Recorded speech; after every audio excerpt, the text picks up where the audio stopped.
Hey, what's up guys? Thank you for joining me today for this video. My name is Dr. Tom LaHue and I'm filming today on my iPad, so it might look a little different than normal, but it's still the same old to me. Okay. All right. So in the description below is a link to my website, tomlahue.com, where you can book Enneagram coaching appointments or Enneagram relationship coaching appointments, whatever I can do to help you. You can access my website there. And also there is a link at the top of my website for our certificate programs. If you're interested in becoming an Enneagram coach and you want to learn the basics of, how to help people get unstuck in life and get back on a healthier path, I'd love for you to consider going through the Enneagram Coaching Certificate Program or the Enneagram Relationship Coaching Program or the new Enneagram and Christian Life program. So find a program. We'd love for you to jump into one of those and study with us. Also, thanks to my patrons, I really appreciate your continued support for the channel.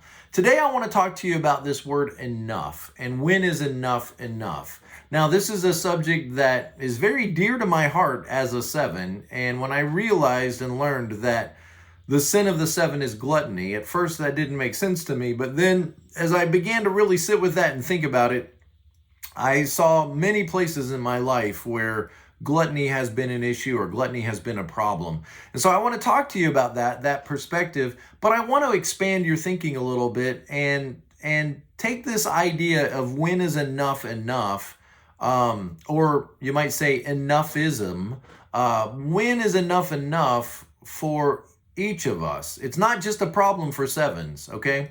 I think that 7s are the most obvious of not knowing when they've had enough and wanting more and thinking something outside themselves is necessary in order to be happy. But I think it's a challenge for all of us to know when there is enough in different ways. And I want to kind of walk through those. And I don't know that I'm going to go around the dial and talk about enough for 8s or enough for 9s or enough for 1s. But I just kind of want to expand the thinking of this concept for all of us. And let's say, for example, the obvious 7, and I want to talk more about that at the end of the video. If you're not a 7, don't panic. This is not about 7s. It's about all the types.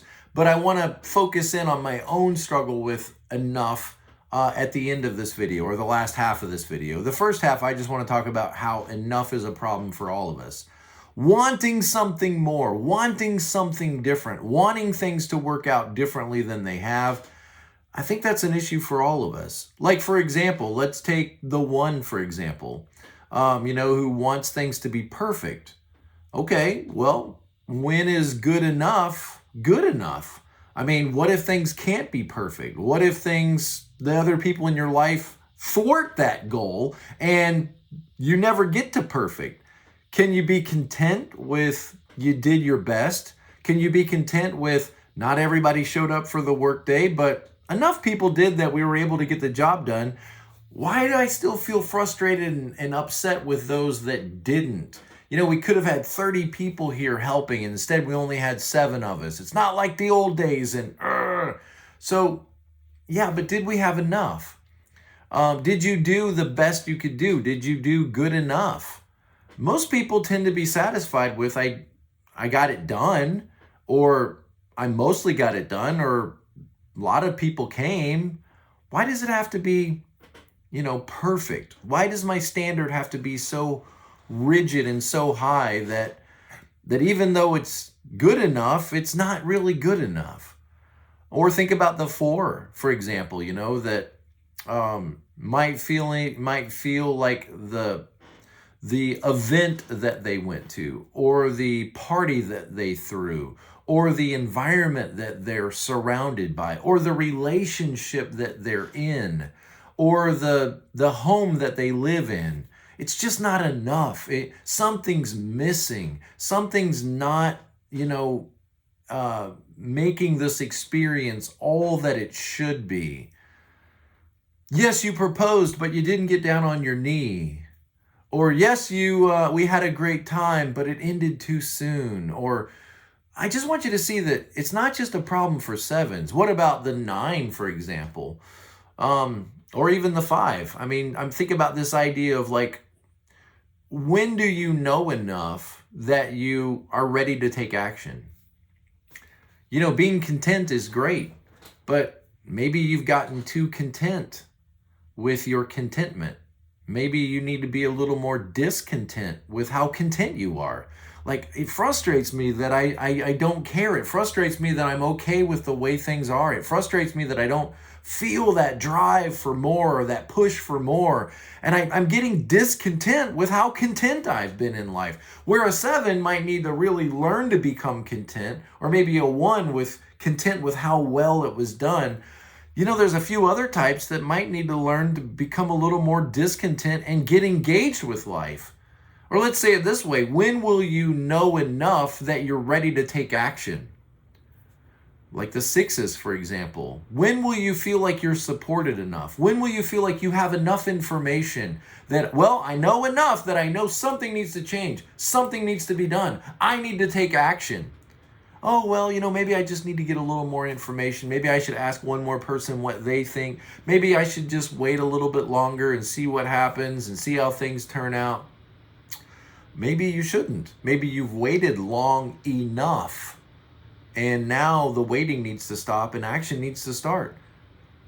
So I just want you to see that, like, this idea of enough, it seems so easy for you guys that aren't 7s. Like, when was enough enough? When, you know, how many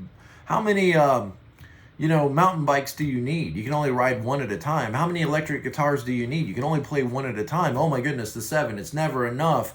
They get a boat ride, and everybody's on the boat, and then they want to rent a jet ski, and then it's not enough to ride a jet ski. They want to put, a waterproof Bluetooth speaker on there so that they can blast their music, and then they go around the boat in circles and splash everybody. When is it enough? I got to get to every ride at Disney. There's 19 rides, and we're only on the 3rd one, and everybody's so slow. Oh my goodness, come on, we're missing out. And everybody can see that 7 is struggling with just being content with the way things are, being content with enough. I don't think it's as obvious for the rest of you types out there that you do also struggle with this idea of enough. Why isn't it, let's take the 3s, for example. Why isn't it enough for you to know what you've accomplished? Why does everybody need to know? I mean, if you've done something great, if you've finished an achievement, or you've finished an award, or you accomplished something, or you got the medal, the plaque, the trophy, the recognition, why isn't it just enough for you to know that? Why does everybody else need to know? Why does it need to be publicized? Why do you need other people's approval, attention, applause? Or what if you're an 8 and you think something is ridiculous? I don't know why they're making us do this. This is stupid. Okay, why isn't it enough for you to know you're right? Why does the other person need to know they're wrong? Or why do you need to prove your point? You 5 or 8 or maybe a 1. Why isn't it enough for you to just know, you know what? I know what happened. I know the way things really went down. I know what was said. It's enough for me to know. And, they'll never understand because they weren't there. They weren't a part of the discussion. And I don't need to prove it to them. I don't need to prove it to them. I don't need to go after them. I don't need to hunt them down. I don't need to debate with them. It's enough for me to know the way things actually happen. And I don't need them to understand it, to believe the truth and submit to the reality of the way things actually are. I don't really need that. I can go on with life without having them beg for mercy, or without having them admit the truth, or without having them admit they were wrong. Or what about the 2? Maybe your family loves you enough. Maybe the people in your life already love you enough, but it doesn't feel like they love me. If they really love me, then why? Maybe they love you enough. Maybe you're loved enough. Maybe you're cared for enough, but it doesn't feel like enough. It feels like there's a problem. It feels like they don't really appreciate me. It feels like they don't really care about me. Maybe they care about you plenty. It's just, being a 2, you have the tendency to fear that you're unwanted or uncared for. And maybe They don't need to love you any more than they do. You're loved enough. It just doesn't feel like it's enough. See, 7s aren't the only people that feel like they need something more. I think every type in their own way struggles with this. If I just had enough information, then I would feel safe. I'd be able to make a decision. If I just had enough support. If I just cared enough. If it was important to me enough. It doesn't really matter.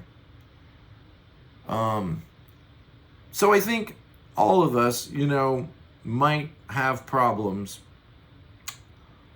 There's more people I need to help. There's more people that I need to care about. There's more people that I need to... What if you care about enough people already? What if you have enough friends already? What if more friends would just become noise? It would just become white noise. It would just become redundant.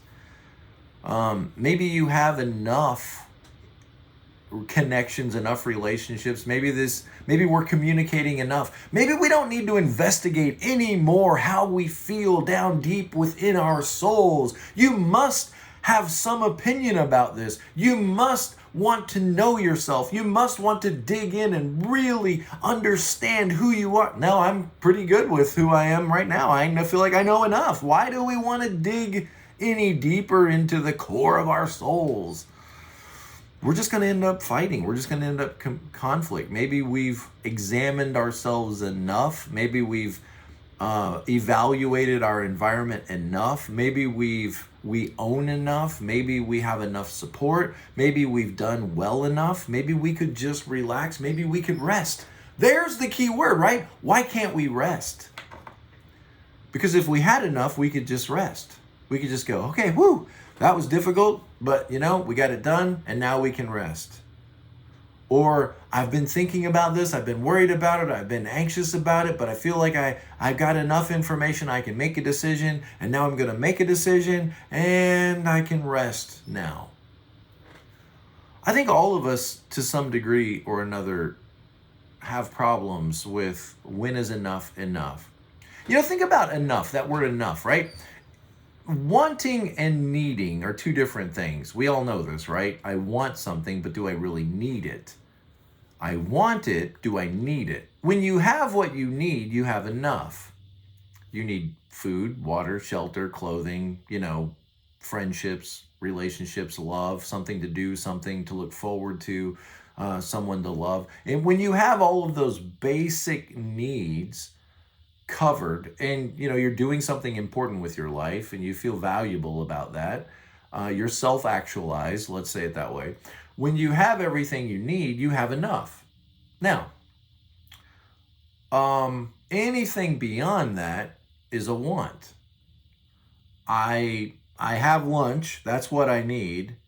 I would like Little Debbie. Little Debbie, Little Debbie, you're calling to me. Little Debbie is not what I need. In fact, it's probably the opposite of what I need, right? But what I want in the moment feels like a need. But it's not really a need, it's just what I want. If I have enough, then I have everything I need. So when is enough? Everything that I need is supplied. When is enough enough? Why do I feel like there's more that could be done? There's more that I could acquire. There's more that would make me happier. Just a little bit more. And it's not just 7s wanting more stuff. I think it's all of us at times. This could be better. I could know more. I could have more respect. I could accomplish more. I could push myself to the next limit. I could be stronger. I could be healthier. I could attain another diploma. More. And it's okay to accomplish more. I think it's great to accomplish more. It's just, am I doing this because I care about what I'm doing? Or am I doing this because I'm addicted to more? Now, let's talk about the 7 a little bit, and I'll give you some insight into my experience, because I can speak about my experience authoritatively. And maybe you'll see some overlap with some 7s that you love, or just you'll see some overlap in your own personality, your own way of doing things. And maybe as I unpack the chaos that is 7, it might help you learn to do a little deconstructing of your own personality. Okay, so let's talk about sevenness and this issue of enough. When I was a child, first of all, let me say this. I didn't realize I was a glutton until I learned about the Enneagram. And then as I learned about the Enneagram and I saw the sin of the 7 is gluttony, I thought, what? Are you kidding me? I literally tell myself no all the time. I'm not a glutton. But then as I actually sat with the pain of that word and really began to like contemplate on it and deal with it, I realized, oh yes, I see gluttony everywhere now, all through my past, all through my childhood, through my middle school years, high school years, college years, young adult, all through my life. I see gluttony and I still see it rear its ugly head. I feel it, okay? So let me just go back and unpack the journey, right? So as a child, for example, you know, we had toys and we play with toys, loved toys. We had the Fisher-Price Adventure People sets. You know, this was like a camera crew set, and then there was a jungle explorer set, and there was like an airplane bush pilot set, and then there's like a boating set. There's all these adventure people, you know, these people doing adventurous things, fun things, and they sold them as toy sets with like a tent and a guy and a lion and a boat. And then the next set would have, you know, a motorcycle and a guy with a helmet and, you know, ramps and stuff to jump over. And it was just fun stuff. And then I graduated on to the G.I. Joes. And this is in the early 80s. So it's the little action figures, like the little Star Wars figures. Had those too. And I'm watching the cartoons and I'm buying the toys. And what a disappointment it was later in life to realize that a lot of these cartoons were just big commercials. You know, G.I. Joe, Transformers, He-Man, these cartoons that we enjoyed were really just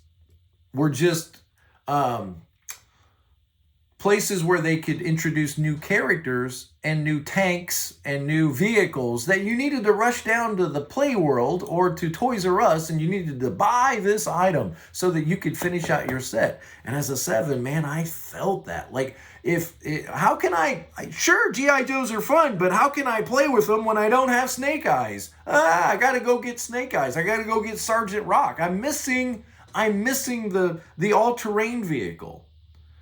I've got all the Cobra guys, but I'm missing.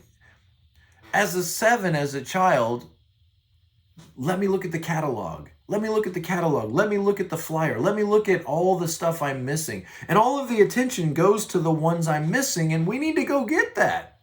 We need to go finish out that set.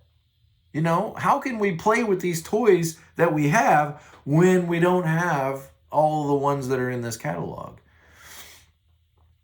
And this graduated with me in life. After toys, you know, it went to other things. Like, for example, in the early 2000s, iTunes. You know, I love music. And when I was a teenager, I had lots of tapes and then lots of CDs. And in the 90s, I had shelves and bookcases filled with CDs, you know, because they would fit in these little, like, photo albums made for CDs. It's funny that we have to explain these things to you kids that were born in the 90s and beyond. But anyway, so we had all these CDs and I would listen to this music and I loved music. And, you know, I'm a 7. I love music. But the problem is you start collecting it. And long before Amazon Music and Spotify and iTunes Radio or whatever it's called, you had to buy the music. So I would go to iTunes almost every day, several times during the day. And I would think, wow, I don't have that album. You know, if I'm really going to be a ZZ Top fan, if I'm really going to be a Van Halen fan, if I'm really going to call myself a Beatles fan, I need to have that album. I mean, I'm missing that album. I could be listening to that album, and so I need to purchase that. And look, it's on sale for $5.99. I mean, instead of $8.99 like it usually. Look at justifying that this is something that's really going to last. This is something I really need. This is something that I need to get. And so you end up with 20,000 songs on your iPod. And everybody said, what's an iPod? But, you know, you end up with 22,000 or something songs on your iPod, more than you would ever be able to enjoy, more than you would ever be able to listen to. And everybody that's a 7 understands this. They're like, why do you need everything. Why do you need all of it? Because it's pulling me. It's as if the ground is sloped downhill and the things that have gotten my attention are at the bottom of that hill, and everything within me is being dragged, to go get that. I need to go get that. I need to attain that. I need to have that. I need those books. Hey, this guy's selling his library of books, and I can get 6 crates, boxes of them for a very low price. And then books, records, CDs, iTunes, software. It never ends. Do you remember when Ariel, who's a little 7, remember at the beginning of the movie when she's in her grotto? She's surrounded by all these things that she had to have, all these things that promised to make her happy. And if I just had all of these little items from the other world, then I could be truly happy. Well, she's surrounded by it all, but she's not happy. There's still something missing. It's not enough. And there's that 7-ness, right? And so I remember looking at these boxes filled with comic books I had collected.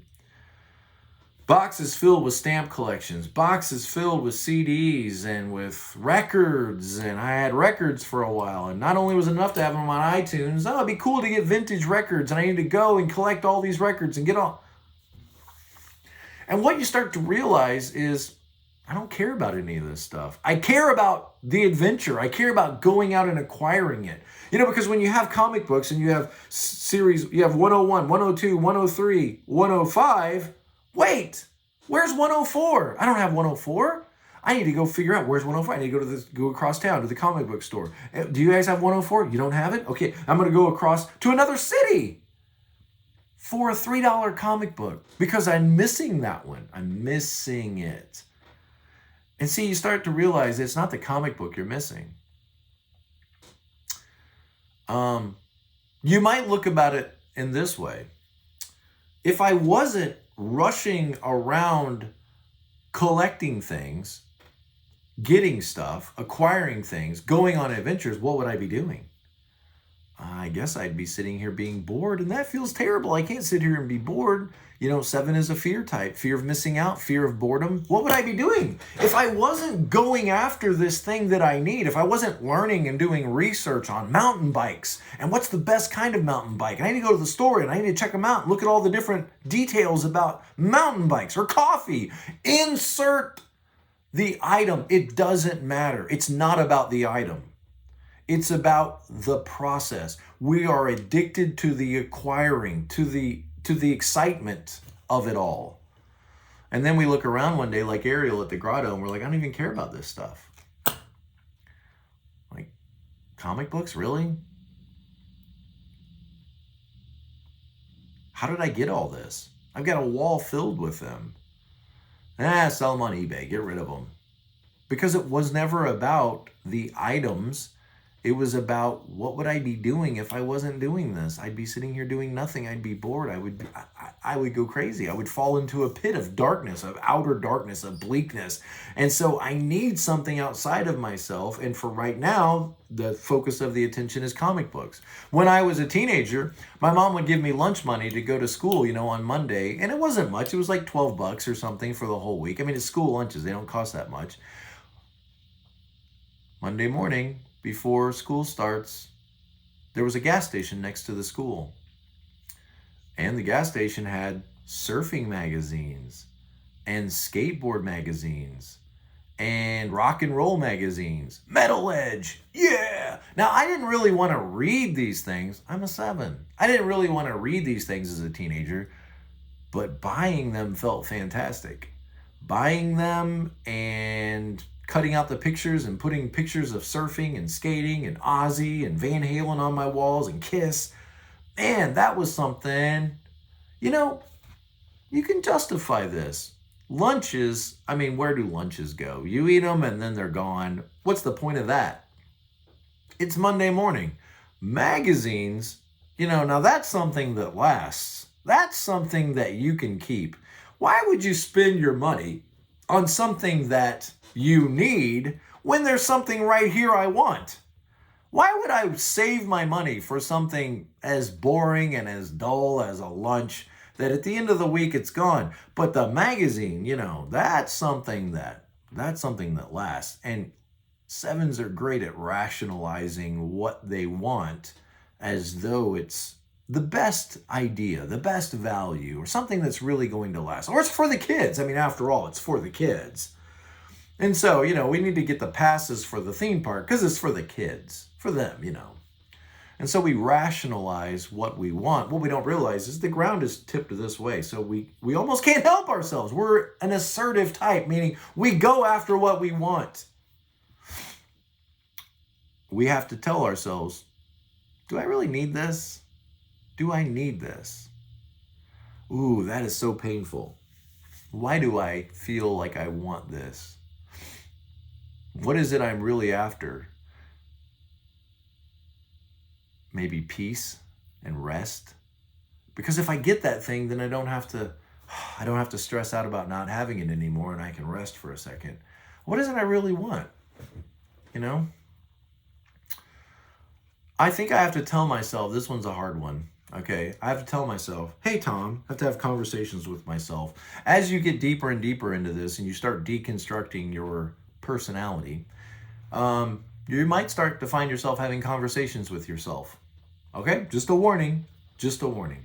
All right, so I might have a conversation with myself at times like this when I'm feeling that line to one, I'm feeling rigid in my thinking and frustrated that it can't be better and frustrated that I don't have that thing and I need to go get that. And I have to sometimes ask myself, when we're going through Disney World and the family's being too slow or they're arguing, and I'm like, come on, guys, we need to get to every ride. Why are you guys slow and complaining and bringing gray clouds with you? It should be sunshine and happiness, and let's go. Come on. There's so much more in the funnest place on earth. Let's go. Let's have fun. And I start to get frustrated because people are hindering the fun. I get frustrated because we can't do all the things. I get frustrated because I only have 5 and there's a 6th one for sale. Sometimes I have to have this conversation with myself. Hey, Tom, do you have a general sense of well-being right now? Meaning, are you in pain? Is somebody throwing darts at you? Are you sick? Are you without food, shelter, clothing? Are there people around you that are trying to love you? Okay, so all your needs are met, right? So you have enough. Do you have a general sense of well-being? And I have to tell myself, yeah. I mean, I suppose I think I have a general sense of well-being. Okay, well, you're happy then. You're happy. If you have a general sense of well-being, that's what other people would consider being happy. And that realization dawns on me, that as a 7, we tend to think if we're not excited, if we're not enthusiastic, if we're not excited, then we're not really happy. This is boring. This is lame. This is, come on, guys. And we confuse enthusiasm and excitement for happiness. It's very exciting to get that one action figure you're missing. It's very exciting to, they have a new magazine that I don't have. That's exciting to spend your money, to feel like you've got power to buy something, to add something, to bring it home, to, it's that same excitement that, imagine, 100 years ago when we were living in log cabins and we went out and shot a deer or a turkey or something and brought that home and said, hey, look what I got. Look what Junior got. He shot his first deer. All right. Well, it's that same enthusiasm, that same rush, that same adrenaline excitement. I got something. Like Christmas. And if you live with a 7, they're kind of frustrated that it's not Christmas every day. But even Christmas sometimes isn't Christmas. You know what I'm saying? What if things don't go the way you want them to? What if you don't get everything that you're after? What if you don't get what you wanted? Can you still be happy? Can you still be okay with life as it is? Can you still be present to life? So Ariel is there in her grotto. I want to be up there on their side, on the other side of the water. I want to be on the other side. This is terrible down here. Ariel's surrounded by people that think she's fantastic. She's literally supposed to be the star of the show. Remember, ammonia, petunia, gladiola, and the best of all is I mean, all of her sisters, whatever, there's like 100 of them, they're all singing her praises of how wonderful she is, and she's supposed to be the star of the show, and she's not even there. She has the best friend a person could have, Flounder, a 6-wing 7. She's got Sebastian, a 1, who's there to, keep her in line and make sure she's safe and take care of her. And she's got friends. She's got all of these things she's acquired, and she has people that are literally singing her praises, and she's not happy. Why? Because she needs something she doesn't have. When is enough enough? And so now I say, what is this minimalism thing? And if I'm not careful as a 7, I could start obsessing on becoming a minimalist. And it's the same pattern regardless of the activity, regardless of the items, whether it's knowledge and books, information, or whether it's actual items like electric guitars and mountain bikes or comic books and magazines or records or iTunes or Bible software. It's just, here's the point. Many points, but here's another point. It's not really about the stuff, it's about the process. That's what 7s need to wake up to. That I'm addicted to this process of something's out there, I need to learn about it, I need to go get it, and I need to acquire it, put it on the shelf, and enjoy it, and then the next. And then the next, and then the next. It's the process. And the same thing could be said maybe of 3s, when they realize they don't really care about the company they work for. They care about moving up the ladder. They don't necessarily even use the products of the company they work for. They care about the promotion and getting ahead and the adrenaline rush of pushing themselves and overcoming a challenge and accomplishing something and bettering themselves and improving their worth and value and being better today than I was yesterday. And it's like, but all these things that you're doing, is this what you're passionate about? I mean, I see you just entered a bicycle race. You love biking, or you love pushing yourself and pushing your limits and achieving and watch me. What is this that you love? The biking? And I think when we become aware that there's a process sometimes that we're addicted to, then we start deconstructing and we say, why do I do this? Is this pattern that I'm in really giving me the best life I could be living?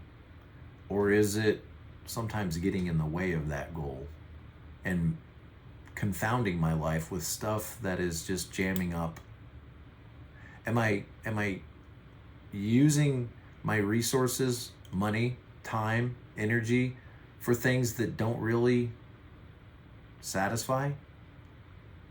What would I be doing if I wasn't signing up for another class? What would I be doing if I wasn't going on a hike? What would I be doing if I wasn't going to the store to check out that new item? What would I be doing? What would I be spending my money on? There may be other things in life that are more rewarding than what I feel compelled and impulse to do. Because if I stated my goals out loud, to be relatively at peace, to live a life of joy, to stay connected to my family, to love my wife, to have a great marriage, to have a great home, I have to then ask, is running downhill toward this thing that I've got to have right now, is that really going to help those goals? Sneaking off and purchasing more stuff, using money that could be used for other more necessary things just to purchase stuff so I don't feel anxious and put it on the shelf, is that really going to bring about the best life for me? What if enough was enough? What if I already had everything I needed? How differently would I live my life? How different would my story go if I didn't need so many unnecessary things? And what if I could actually want what I have? This is hard stuff for 7s. But I hope that it provokes you to think about your own personality type. Like, what would it look like to challenge yourself? Like, maybe I do know enough. I need to start taking action. Or maybe I have enough support. Why do I feel like I need to talk this out with another person? If I could just get alone for a second, I kind of think I know what needs to be done. I kind of think I know what needs to be said. Why do I keep doubting myself? Why do I feel like I need another course on network marketing before I start this business? What's keeping me from just doing that thing that needs to be done? Why am I hesitating? Why can't I just accept people as they are? Why can't I just feel great about a job that's done, even if it could have been done better? Why can't I just relish in the fact that we showed up, we did it, it wasn't perfect, but it's good enough. It's good enough. Why is there this continual sense of lack, a continual sense that more could have been done, more could be known, more could be acquired, more love could be received? Have I become discontent? Have I become so content that I need to challenge myself? Okay, well, I think I've said everything I needed to say about that topic, and it's not anything I think I'm going to 100% master in my life, because even though I know all the stuff I know, I still feel myself being pulled toward, you need to watch another video about this item you want. You need to go to the store and look at it and maybe think about buying that thing. Then you'll be happy. Sevens. We bring the very thing that we seek, happiness. When sevens are not doing well, they're chasing after whatever they think will make them happy. Whatever it takes to get it, to do that thing. And then when they can't, they're frustrated. They suck all the happiness out of the room, right? But sevens, when they're doing really well, they don't have a want for anything. They realize they have everything they need, and guess what they bring? Happiness, joy, excitement, enthusiasm. We all bring the very thing we seek in life. So go out into the world and bring goodness, bring love, bring effectiveness, bring creativity and understanding, bring knowledge and the quest for understanding of new information and more information. Bring the security and the assurance, you guardians. Bring the happiness and the joy. Bring the justice and the truth. Bring peace, comfort, tranquility, and harmony. I'll see you guys next time. Be present to life.